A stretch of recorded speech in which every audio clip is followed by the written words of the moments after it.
Hi കൂട്ടുകാരെ, welcome back to ഗണിതമന്ദിരം channel.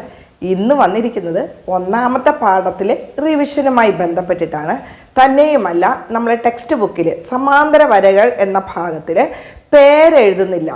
അപ്പം നമ്മൾ ആ പേരെഴുതാൻ ചിലപ്പോൾ പരീക്ഷയ്ക്ക് വന്നു കഴിഞ്ഞാൽ നമ്മൾ കൃത്യമായിട്ട് അറിഞ്ഞിരിക്കണം. അപ്പോൾ പേരെഴുതി നമ്മൾ അധികം നിങ്ങൾ ചിലപ്പോൾ പഠിച്ചിട്ടുണ്ടാകാം ക്ലാസ്സിൽ.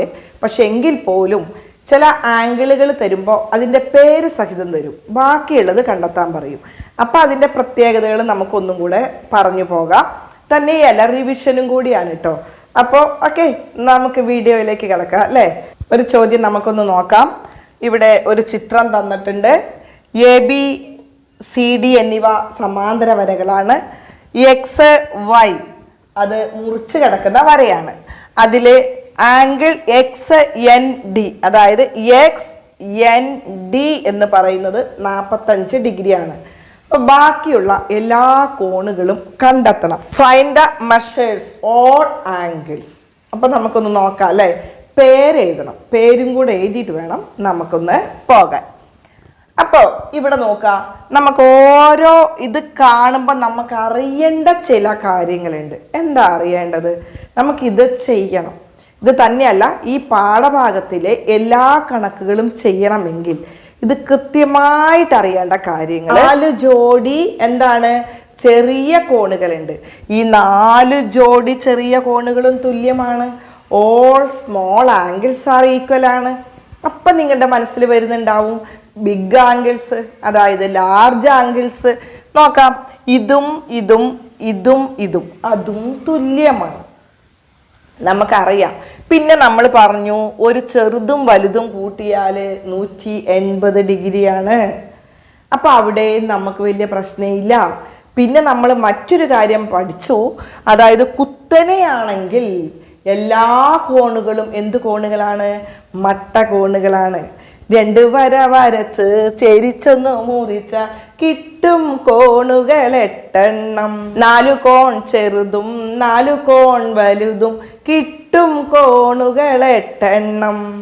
ചെറുത് 4 തുല്യം, വലുത് 4 തുല്യം, കിട്ടും കോണുകൾ 8 എണ്ണം. പിന്നെന്താ നമ്മൾ പഠിച്ചത്?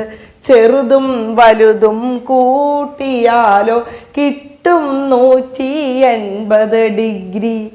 ആഹാ, രേഖീയ ജോഡി തന്നെ. ഇതറിഞ്ഞാൽ നമുക്ക് ഈ പാഠത്തിലെ മുഴുവൻ കണക്കുകളും നിഷ്പ്രയാസം ചെയ്യാം. നമുക്കൊന്ന് നോക്കാം. നിങ്ങൾക്കൊക്കെ പേരുണ്ടല്ലോ, നമുക്ക് കോണിനും പേര് കൊടുക്കാം. എങ്ങനെയാണ് പേര് എഴുതേണ്ടത് അത് കൃത്യമായിട്ട് പറഞ്ഞു തരാം. അപ്പം ഇവിടെ ഈ ഒരു കോൺ തന്നിട്ടുണ്ട്. ഈ ഒരു കോൺ തന്നതുകൊണ്ട് ഇത് നമുക്ക് എന്താണെന്ന് എഴുതാം? 45 ഡിഗ്രി. കാരണം അത് ചെറിയ കോണാണ്, അതുകൊണ്ട് 45 തന്നേ വരുള്ളൂ. പിന്നെ തന്നെയല്ല, ഈ കോണുകൾ ഒരേ സ്ഥാനത്താണ്, സമാന കോണുകളാണ് അല്ലേ. എന്ത് കോണുകളാണ്? സമാന കോണുകൾ, കറസ്പോണ്ടിങ് ആംഗിൾസ്.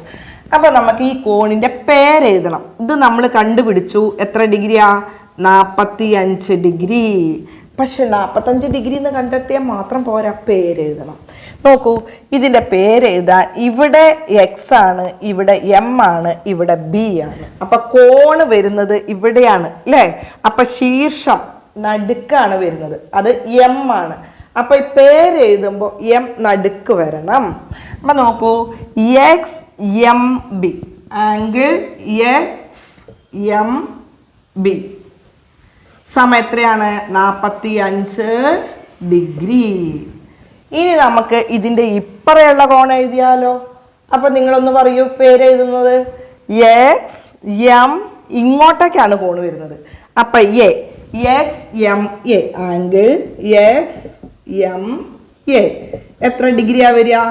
അവിടെ ഒരു പ്രശ്നമുണ്ട്, ഇത് നമ്മൾ കണ്ടെത്തണം. അപ്പം നമ്മൾ എങ്ങനെയാണ് പറഞ്ഞത്?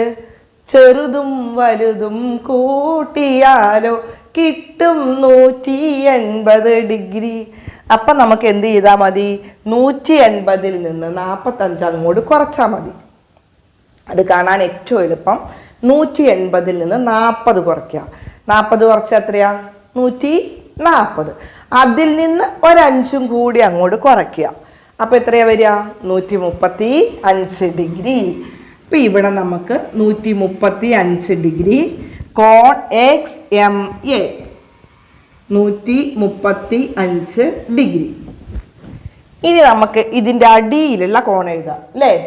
ഇവിടെ എഴുതുമ്പോൾ എം തന്നെയാണ് വരുന്നത്. അപ്പൊ നോക്കൂ, AMY. അതല്ലെങ്കിൽ YMA എന്ന് എഴുതാം, പ്രശ്നമൊന്നുമില്ല. നിങ്ങൾക്ക് മറ്റൊരു കാര്യം കൂടെ ചെയ്യാം, AMN എന്ന് എഴുതിയാലും ശരിയാണ്.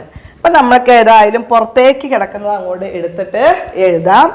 AMY, angle AMY. ഇവിടെ നമുക്കറിയാം ചെറുതാണ്, അതുകൊണ്ട് 45 ഡിഗ്രി. അപ്പൊ ഇവിടെ എഴുതി 45 ഡിഗ്രി. ഇനി ഇത് വലിയ കോണാണ് അല്ലേ, അപ്പൊ അതുകൊണ്ട് ഇത് തന്നെയാണ് വരിക, 135 ഡിഗ്രി. അപ്പൊ അതിന്റെ പേര് എഴുതണം. ഇവിടെ തുടങ്ങാം, BMY, ആംഗിൾ BMY എത്ര ഡിഗ്രിയാണ്? 135 ഡിഗ്രി. ഇപ്പൊ ഇവിടെയുള്ള 4 ആംഗിള് നമ്മൾ എഴുതി. ഈ ആംഗിള്, ഈ കോൺ തന്നിട്ടുണ്ട്. ഏതാണ്?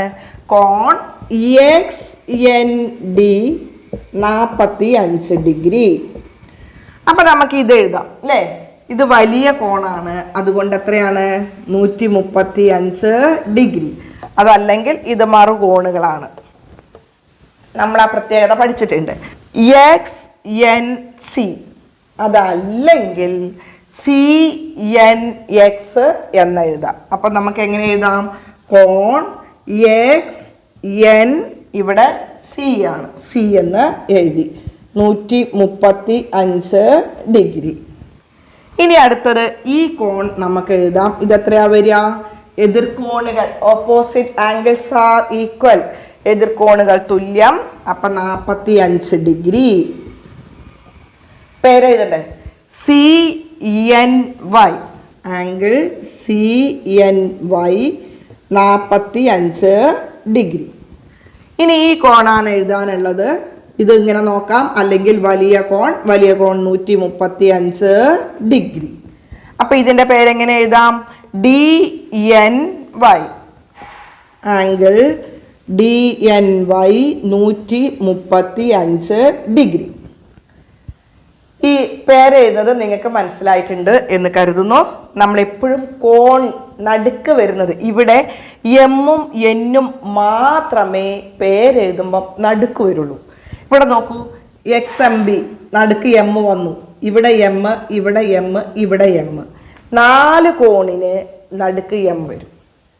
4 എണ്ണത്തിന് ഇവിടെ N, ഇവിടെ N, ഇവിടെ N, ഇവിടെ N. അതായത് ഇവിടെ വരുന്ന 4 കോണിന് N ശീർഷം നടുക്ക് വരും, വെർട്ടക്സ്. അതേപോലെ ഇവിടെ വരുന്ന 4 കോണിന് M ആണ് ശീർഷം വരുന്നത്. ഓക്കെ ആയോ? അപ്പം നിങ്ങൾ എന്താണ് ചെയ്യേണ്ടത്? വേറെ ഇതുപോലെ പാരലൽ ലൈൻസ് വരച്ച്, ഒരു വര മുറിച്ച് കിടക്കുന്ന വരച്ച് പേരൊക്കെ കൊടുത്ത് നിങ്ങൾക്ക് ഇഷ്ടമുള്ള പേരൊക്കെ എഴുതുക. ചിലപ്പോൾ ചോദ്യത്തിൽ ഈ ഒരു കോൺ തന്നിട്ട് പറയും വേറെ ഏതെങ്കിലും 2 കോൺ എഴുതാൻ പറയും. ഇപ്പൊ ഇതിലെ മുഴുവൻ കോണുകളും എഴുതുന്നതാണ് നമ്മൾ പഠിച്ചത്. അപ്പൊ അതുകൊണ്ട് ഇനി ഏത് കോൺ തന്നാലും നിങ്ങൾക്ക് എഴുതാലോ. പിന്നെ മറ്റൊരു കാര്യം ശ്രദ്ധിക്കേണ്ടത്, 45 ഡിഗ്രി ഇത് രണ്ടും തുല്യമായിരിക്കും, ഒരേ സ്ഥാനത്ത്. അതേപോലെ 135 ഡിഗ്രി ഇത് തുല്യമാണ്. അതുപോലെ ഈ 45 വരയുടെ അടിയിലും ഇവിടെ വരയുടെ അടിയിലും തുല്യമാണ്. ഇത് രണ്ടും തുല്യമാണ്. ഈ 4 ജോഡി സമാന കോണുകൾ നിങ്ങൾ പഠിച്ചിട്ടുണ്ട്. പിന്നെ നമ്മൾ പഠിച്ചത് ഇത് രണ്ടും തുല്യമാണ്, ഇത് രണ്ടും തുല്യം. അതേപോലെ ഇതും തുല്യമാണ്, ഇതും തുല്യമാണ്. സമാന്തര വരകൾക്കുള്ളിൽ വരുന്ന ഈ 2 ജോഡി അത് രണ്ടും തുല്യമാണ്. Alternate angles are equal. എന്താണ്? മറുകോണുകൾ തുല്യം. അതേപോലെ ഇത് രണ്ടും പുറത്ത് വരുന്നതാണ്, അത് രണ്ടും ആ 2 ജോഡി മറുകോണുകളും തുല്യമാണ്. ഓക്കെ ആണല്ലോ. ഇനി നമുക്ക് മറ്റൊന്ന് പഠിച്ചത്, അതിൻ്റെ ഉള്ളിൽ വരുന്നത് പിന്നെ 180 ഡിഗ്രി അല്ലേ. ആന്തര സഹകോണുകൾ ഈ വരയുടെ 2 ഉള്ളിലായിരിക്കും, ഒരേ വശത്തായിരിക്കും. കൂട്ടിയാൽ 180 ഡിഗ്രി. ആന്തര സഹകോണുകൾ 180 ഡിഗ്രി. Co interior angles. അപ്പൊ ഇവിടെയും അത് തന്നെയാണ് കിട്ടുന്നത്. പിന്നെ 2 ജോഡി പുറത്താണ് അല്ലേ. നോക്കൂ, കോ exterior angles are 180 degree. Co exterior angles ആണ് ഇത് രണ്ടും, അതും കൂട്ടിയാൽ എന്താണ് കിട്ടുക? 180 ഡിഗ്രി. അപ്പം 4 ജോഡി കറസ്പോണ്ടിങ് ആംഗിൾസ്, അതായത് സമാന കോണുകൾ ഈക്വലാണ്. 4 ജോഡി മറു കോണുകളും ഈക്വലാണ്. പിന്നെയോ 2 ജോഡി ആന്തര സഹകോണുകൾ ഇന്റീരിയർ ആംഗിൾസും അതേപോലെ 2 ജോഡി ബാഹ്യ സഹകോണുകൾ എക്സ്റ്റീരിയർ ആംഗിൾസും 180 ഡിഗ്രി ആയിരിക്കും. അപ്പോൾ കോണുകളുമായിട്ടുള്ള പ്രത്യേകതകളാണ് പറഞ്ഞു തന്നത്. ഇത് പഠിച്ചു കഴിഞ്ഞാൽ നമുക്ക് ഈ പാഠത്തിൽ വരുന്ന ഏത് കാര്യങ്ങളും കൃത്യമായിട്ട് നമുക്ക് ചെയ്യാൻ പറ്റും. എക്സാം വരികയാണ്, നമുക്കറിയാം റിവിഷൻ നടത്തേണ്ടതുണ്ട്. റിവിഷൻ നടത്തിയാൽ മാത്രമേ നിങ്ങൾക്ക് കിട്ടുള്ളൂ. അതുകൊണ്ട് റിവിഷൻ ഇടയ്ക്കിടയ്ക്ക് ഞാൻ വീഡിയോസ് ഇടുന്നതായിരിക്കും, നിങ്ങളത് കണ്ടു പഠിക്കുക. പിന്നെ തന്നെയുമല്ല 1, 2, 3, 4 പാഠഭാഗങ്ങളിലെ മുഴുവൻ പ്രവർത്തനങ്ങളും ടീച്ചർ ചെയ്തിട്ടിട്ടുണ്ട്. നമുക്ക് നന്നായി എത്രമാത്രം നിങ്ങൾ റിവിഷൻ നടത്തുന്നോ അതിനനുസരിച്ചിട്ടാണ് എല്ലാ പ്രവർത്തനങ്ങളുടെയും എ ഗ്രേഡ് കിട്ടുക. പിന്നെ ഇതിനുള്ള മാർക്കുകളൊക്കെ നോക്കിയിട്ടാണ് നിങ്ങൾ USSനൊക്കെ സെലക്ട് ചെയ്യുക. പരീക്ഷയ്ക്ക് വരുന്ന ഭാഗങ്ങളുമായിട്ട് ഇതുപോലെ ഇടയ്ക്കിടയ്ക്ക് വീഡിയോകൾ ഇടുന്നതായിരിക്കും. നിങ്ങൾ കാണുന്നതോടൊപ്പം നിങ്ങളുടെ കൂട്ടുകാർക്കൊക്കെ ഇത് ഷെയർ ചെയ്ത് കൊടുക്കുക. പല കൂട്ടുകാർക്കും അറിയാത്തവരുണ്ടാവും. അപ്പം നിങ്ങൾ പറയുമ്പോൾ അവർ കണ്ടു നോക്കുകയാണെങ്കിൽ അവർക്ക് ഇഷ്ടപ്പെടുകയാണെങ്കിൽ കണ്ടോട്ടെ, അല്ലെങ്കിൽ കാണണ്ട. നമുക്ക് മനസ്സിലാകുകയാണെങ്കിലല്ലേ കണ്ടിട്ട് കാര്യമുള്ളൂ. അപ്പോൾ നമുക്ക് ഏതാണോ മനസ്സിലാകുന്നത് അത് നിങ്ങൾ കണ്ടു പഠിക്കുക, അത്രയേ ഉള്ളൂ. ഏതായാലും നന്നായിട്ട് പഠിക്കുക.